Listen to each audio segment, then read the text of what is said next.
Bonsoir et bienvenue à Occupation Trouble. Maintenant, je vais vous présenter deux personnes qui peut-être partiront en pleine entente avant toute émission. Maintenant, passons aux présentations.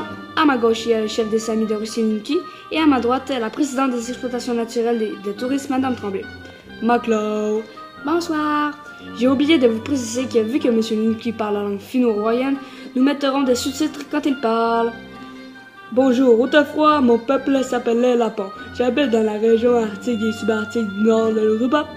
Et il y a longtemps, on a été un peuple de chasseurs et de pêcheurs avant de se concentrer sur l'élevage des rennes. Mais aujourd'hui, seule une minorité de 85 000 Samis en vit encore. Très intéressant. Mon peuple habite plus des régions arctiques.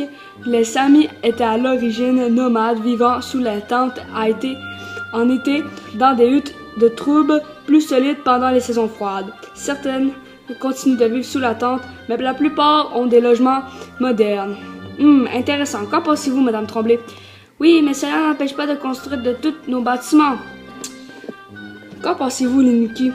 L'arrivée des touristes et des zones industrielles venait envahir notre espace et vu que des non-autochtones veulent faire comme par exemple une exploitation minière, ils tassent les Samis et ils commencent leurs choses, donc nous perdons beaucoup de territoire à cause de vous, Madame Tremblay. N'importe quoi! Les conséquences sont qu'il ne peut plus avoir de place pour pratiquer l'élevage des rennes.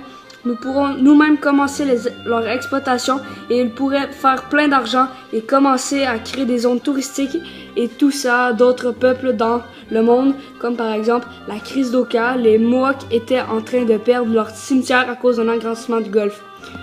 Pardonnez-moi, on va tout annuler les travaux, je ne savais pas que ça pouvait causer des choses comme ça. Bon, un autre épisode qui finit bien. On se retrouve mardi pour d'autres épisodes. Bye!